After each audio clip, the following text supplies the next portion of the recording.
The announcement came in the dead of night, broadcast across every holoscreen, loudspeaker, and communication channel in the galaxy. The timing was deliberate, precise. President Harper Mason stood before a sea of cameras in the Grand Assembly Hall of Earth's capital, the blue and green image of Earth behind him. A planet he'd vowed to protect, a planet now about to sever its ties with the stars. Fellow citizens of Earth, and to all who hear this, Mason's voice rang out, calm but resolute. We stand on the edge of a new era. For far too long, we have been the caretakers of a galaxy that does not return our kindness. We've given our resources, our technology, and our soldiers to protect the weak, to defend the oppressed, and to foster peace among the stars. But no more. This has cost us too much. The lives of our children, the blood of our soldiers, the wealth of our worlds, these things are not for the taking. They are ours, and we will protect them. His words echoed through the hall, stirring a quiet ripple in the audience. Some whispered in disbelief, others nodded in agreement. No one had expected this. For centuries, Earth had been the shining example of benevolence, the ultimate power in the galaxy, not for its strength alone, but for its willingness to sacrifice for the greater good. But President Mason's words shattered that image. We will no longer intervene in the affairs of others. No longer will we send our fleets to fight wars that are not ours. No longer will we pour our resources into rebuilding worlds that cannot stand on their own. We will focus on the survival of Earth and our people. We will stand alone, but we will stand strong. The galaxy watched in stunned silence as the president finished his speech. Across the stars, embassies and military councils fell into chaotic discussions. The Federation of Free Worlds, the very alliances that had relied on Earth for protection, felt the first shudder of panic. The Exilari immediately contacted Earth's diplomats, requesting clarification. The Nithari sent envoys, hoping to convince the Earth government to reconsider. But all they received was the same chilling message. Earth will no longer intervene. The once dominant Deathworlders had made their decision. They had turned their back on the galaxy, and the universe would never be the same. The ripple of disbelief that spread across the galaxy after President Mason's announcement quickly turned to panic. The Exilari, a species known for their vast trade networks and diplomatic expertise, were the first to feel the impact. Their economy, built on the stability and protection provided by Earth's military, began to tremble. The Exilari merchant fleets, once protected by human warships, now sailed in the dark, vulnerable to pirates, rival factions, and even the ever-encroaching Korgath Empire. Desperate, their diplomats flooded Earth's embassies, requesting meetings, begging for clarification. But the response they received was cold, mechanical. Earth is no longer involved in external matters, came the message, signed by the new Secretary of State, Thomas Ward. We wish you well in securing your own future. The Exilari traders, who once enjoyed the vast expanse of human-secured space, were now forced to alter their routes, rerouting millions of tons of goods to avoid human space. With no human fleets patrolling their lanes, they were easy prey for the pirate lords that thrived in the void. Their profits plummeted, and worse, many ships disappeared entirely, leaving no trace behind. Meanwhile, the boson, an agrarian species with little military technology, but fiercely protective of their homeworld, felt the weight of Earth's withdrawal in a much more immediate and brutal way. The Korgath Empire, a violent and expansionist species that had long eyed the boson's fertile planets, launched a lightning-fast invasion of their outer colonies. Without Earth's military presence, the boson found themselves unable to fend off the relentless assault. Their desperate messages for help were met with nothing but silence. The boson had always relied on humanity's protection, but now they were on their own. Across the galaxy, the message was the same. Earth would no longer offer its hand of mercy. The Nithari, once Earth's closest allies, convened an emergency council, scrambling to find a way to fill the power vacuum left in the wake of humanity's retreat. A large portion of their diplomatic corps, which had always looked to human leadership for guidance, was now in disarray. On Earth, however, the decision was already final. President Mason's policies had created a sharp divide: those who feared the isolationist approach and those who saw it as a return to a more secure, self-sufficient Earth. The public, for the most part, accepted it. The idea of retreating from the chaos of galactic politics was appealing to many after years of war and sacrifice. But what no one expected was how quickly the galaxy would turn into a place where only the strong survived. And Earth was about to find out that strength alone would not be enough to keep their enemies at bay. Fellow citizens of Earth, and to all who hear this, Mason's voice rang out, calm but resolute. We stand on the edge of a new era. For far too long, we have been the caretakers of a galaxy that does not return our kindness. We've given our resources, our technology, and our soldiers to protect the weak, to defend the oppressed, and to foster peace among the stars. But no more. This has cost us too much. The lives of our children, the blood of our soldiers, the wealth of our worlds, these things are not for the taking. They are ours, and we will protect them. His words echoed through the hall, stirring a quiet ripple in the audience. Some whispered in disbelief, others nodded in agreement. No one had expected this. For centuries, Earth had been the shining example of benevolence, the ultimate power in the galaxy, not for its strength alone, but for its willingness to sacrifice for the greater good. But President Mason's words shattered that image. We will no longer intervene in the affairs of others. No longer will we send our fleets to fight wars that are not ours. No longer will we pour our resources into rebuilding worlds that cannot stand on their own. We will focus on the survival of Earth and our people. We will stand alone, but we will stand strong. The galaxy watched in stunned silence as the president finished his speech.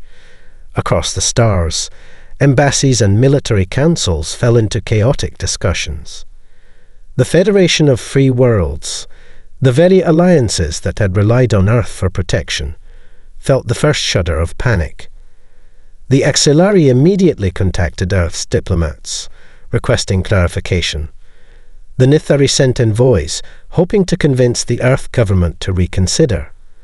But all they received was the same chilling message. Asterisk Earth will no longer intervene. Asterisk. The once dominant Deathworlders had made their decision. They had turned their back on the galaxy, and the universe would never be the same. As the weeks passed, the consequences of Earth's decision began to crystallize. The galaxy, once an interconnected web of alliances and mutual dependence, began to unravel. The Nithari, reeling from the sudden loss of their human allies, found themselves scrambling to shore up their defenses.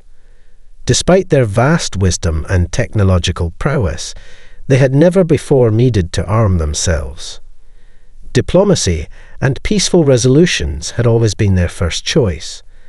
But now, faced with a galaxy growing more unstable by the day, they had no choice but to prepare for conflict. Meanwhile, the Axillari, now unprotected and vulnerable, felt the sting of their dependency. Once considered a cornerstone of galactic trade, their vast merchant fleets had been used to maintain peace through the flow of goods across the stars. But with Earth pulling away, piracy skyrocketed. Some Axillari ships, those unlucky enough to cross into contested space, were destroyed in ambushes by opportunistic warlords. Their luxurious trade routes now felt more like a minefield, and the once proud merchant guilds were left to patch together what remained of their business in a lawless galaxy. The Korgath Empire, sensing weakness in the fractured alliances, pressed forward with their expansionist plans. Their armies, trained for decades to crush the weak, descended on Boson Prime with ruthless efficiency. The Boson, known for their resilience and stubbornness, fought back with everything they had. But against the Korgath's superior weaponry and tactics, it wasn't enough. The Korgath swept across the planet like a storm, razing entire cities and enslaving millions. Desperate calls for help were ignored by the rest of the galaxy, and Earth offered no reply. The Boson were left to fight their losing battle alone. In response, a number of other species, some old enemies of humanity, began to shift their strategies. The Varkarians, a brutal, insectoid species that had long kept to themselves, saw Earth's retreat as a golden opportunity. They began to raid neighboring systems, testing the waters, feeling out their new place in a weakened galaxy. The once dominant power that had kept them in check, the human fleet, was no longer around to stop them. With every passing day, the situation grew dire. The galaxy was no longer the relatively peaceful, if chaotic, place it once had been. Now it was a fractured, dangerous expanse where the strong could feast on the weak. And at the heart of it all was Earth, standing alone, its people unsure whether they had made the right choice, or whether they were simply waiting for the next inevitable storm to come. The Korgath Empire's full-scale assault on Boson Prime became the defining moment that proved just how much had changed in the galaxy. The Boson, once a proud and thriving species, found themselves overwhelmed by the relentless march of the Korgath war machine. Their primitive weaponry and outdated defense systems were no match for the sheer firepower of the Korgath fleet. The invading forces bombarded the Boson cities, wiping out entire populations with surgical precision. The few pockets of resistance the Boson managed to muster were ruthlessly extinguished, their brave warriors no more than a brief flicker in the vast darkness of space. The Boson, who had once looked to humanity as their protector, had no choice but to send out a final, desperate plea. Their leaders, having exhausted all other options, broadcasted a heartfelt transmission to Earth, broadcasted it across every channel they could access, hoping beyond reason that Earth's military might still respond. But Earth's reply was chilling. The message that crackled back through the comms was not one of empathy or urgency. There were no fleets to rally, no promises of weapons or relief. Just a short, cold reply from President Harper Mason himself. Boson Prime is no longer our concern. Earth has chosen to protect itself. You must protect yours. It was an official statement, firm and unyielding. There would be no second chances. No return to the old ways. The Boson were alone. The words hit like a hammer. Across the Boson colonies, panic spread like wildfire. Families hid in bunkers, hoping that their homes might be spared. Cities burned, their streets littered with the bodies of the fallen, while the Korgath forces continued their relentless sweep across the planet. Elsewhere, other species that had once counted on humanity's intervention began to feel the same fear. The Axellari, their own trade routes in shambles, began to reconsider their options. Desperation drove them to seek protection from less trustworthy sources. Some turned to the Nithari, while others began to quietly explore alliances with the Korgath Empire itself. But even as these desperate alliances took shape, the galaxy's future remained uncertain. The vacuum left by Earth's withdrawal had changed everything. The message was clear. There were no more safe havens. There would be no more mercy. Humanity, the former protector of the stars, had turned inward, and in doing so, had unleashed a new era of brutal, unchecked power. The galaxy would have to learn to fight on its own, and many feared they would not survive that lesson. Months passed, and the galaxy began to adjust to the new reality without Earth's intervention. For some, it was a harsh lesson in self-reliance. For others, it was a nightmare, an unraveling of the very fabric of galactic peace that humanity had long held together with its might and moral authority. The Korgath Empire, emboldened by Earth's silence, expanded rapidly, sweeping through the boson systems and laying claim to previously neutral worlds. The Axillari, desperately trying to rebuild their merchant fleets, were now forced to deal with predatory factions, pirates, warlords, and the growing Korgath presence. As chaos spread, the Nithari took an extreme step, calling for a summit of all the major species to forge a new alliance, a coalition that could take the place of Earth's lost leadership. The summit, held on the neutral moon of Tashum, was a desperate gamble.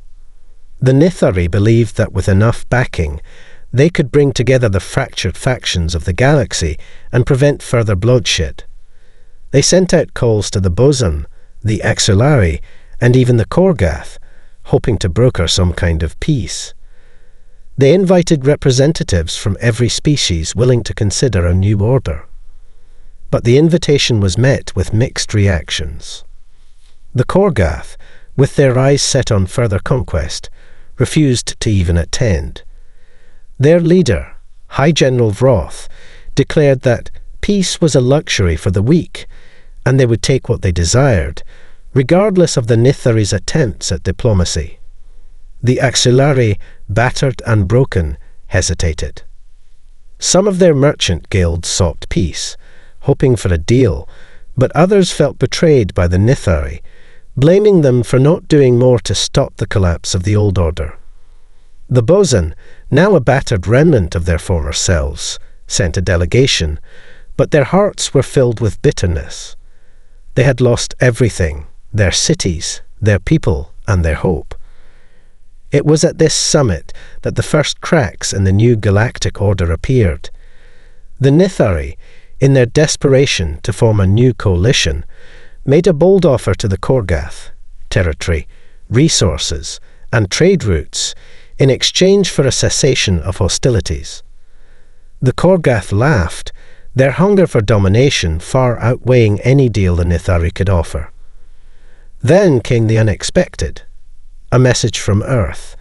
It was brief, stark, and filled with a coldness that sent shivers down the spines of those who heard it. This is your final warning. If the Korgath continue their aggression, we will respond in kind. This galaxy is ours, and we will no longer sit idly by as the weak tear it apart. The silence that followed was deafening. President Mason's words were clear. Humanity had turned its gaze back to the stars. And now the galaxy would learn that when the Deathworlders stop being benevolent, they do not become passive. They become the ultimate threat. The message from Earth echoed across the galaxy, reverberating in the minds of diplomats, warlords, and leaders alike. For the first time in months, the galaxy stopped in its tracks, caught between disbelief and fear. Humanity, once content to observe the chaos from the sidelines, was now prepared to re-enter the fray, not as peacekeepers, but as avengers. The Korgath Empire, sensing weakness in the divided galaxy, had grown bolder in their campaigns. Their forces had been rampaging through boson space, and their imperial ambition was becoming impossible to ignore. But they had made one critical mistake. In their arrogance, they had underestimated the ferocity of the Deathworlders. The Korgath were no strangers to war. They had conquered countless worlds before, but they had never faced humanity when it was truly cornered. And now, with the galaxy in disarray and the boson nearly destroyed, Earth's military was sharpening its claws. Within hours of Mason's message, Earth's fleet, quietly rebuilt in the shadows, was mobilized. The warships that had long been a symbol of Earth's unyielding military might were deployed in force, hidden behind the outer rim of human space, waiting for the right moment to strike. Earth's ships, designed for the harshest environments of a death world, were formidable in ways the galaxy had forgotten. Their crew was battle-hardened, trained to fight and survive in conditions that would have torn other species apart. They were survivors, and now the galaxy would feel that power. The first target was the Korgath fleet operating near the boson remnants. The Korgath had no idea that the Deathworlders were watching from the shadows, waiting for their chance. It came without warning. In the dead of space, the Korgath fleet, still licking its wounds from its brutal campaign, was ambushed. Earth's warships struck with the speed and precision of a predator, tearing through the Korgath vessels like a storm through dry leaves. Human ships, small, agile, and equipped with cutting-edge weaponry, decimated the Korgath war machine with a violence that took even the Korgath by surprise. The battle was swift and brutal. Korgath ships that had terrorized the galaxy for months were now nothing more than wreckage floating in space. In just 3 days, Earth's fleet wiped out half of the Korgath force, forcing the remnants to retreat and lick their wounds. The galaxy was stunned. The Korgath had been left reeling, their grand designs shattered in the blink of an eye. Humanity had made its statement loud and clear. Earth was no longer sitting on the sidelines. The Deathworlders had returned, not as saviors, but as a force to be reckoned with. But that victory was only the beginning. As Earth's ships returned to their borders, the rest of the galaxy began to understand the full implications of Mason's warning. The Deathworlders were no longer the galaxy's guardians. They were its apex predators. And every species, whether they had once been allies or enemies, now faced the truth. Earth was watching, and it would no longer be a passive observer. The era of mercy was over, and a new era of reckoning had begun. The victory over the Korgath Empire sent shockwaves throughout the galaxy, but it was not the end of the story. Humanity's sudden reassertion of power left a trail of uncertainty in its wake. While the Korgath had been beaten back, their defeat only served to highlight a deeper truth. Earth was no longer a benevolent force, a stabilizing anchor in the chaos of galactic politics. It had become a power that could crush anyone who stood in its way. And that power was now fully aware of the galaxy's fractured, desperate state. The Nithari, who had once been the closest allies of humanity, were the first to feel the sting of Earth's return. The Nithari had long seen themselves as the stewards of peace, the philosophers who helped mediate disputes between species. They had called for the summit on Tashan, trying to forge a new order after Earth's withdrawal. But now, faced with Earth's cold rebuke and the devastation of the Korgath retreat, the Nithari found themselves questioning their own place in this new, dangerous galaxy. Some factions within the Nithari Council began to advocate for a hard stance, shifting away from their long-standing ideals of diplomacy. They argued that in a galaxy where strength mattered more than wisdom, they would need to adopt a more militaristic approach to survive. It was a bitter pill to swallow for a species that had always prided itself on its neutrality and wisdom. But the galaxy was changing, and they knew it. In the Axillary Heartlands, the damage from their broken trade routes and the rise of piracy was immeasurable. The once proud merchant guilds, now crippled by years of instability and human withdrawal, began to fracture. The Axillary had always been pragmatic, willing to ally with whoever could ensure their survival. But the old alliances were no longer reliable. Their calls for Earth's return fell on deaf ears.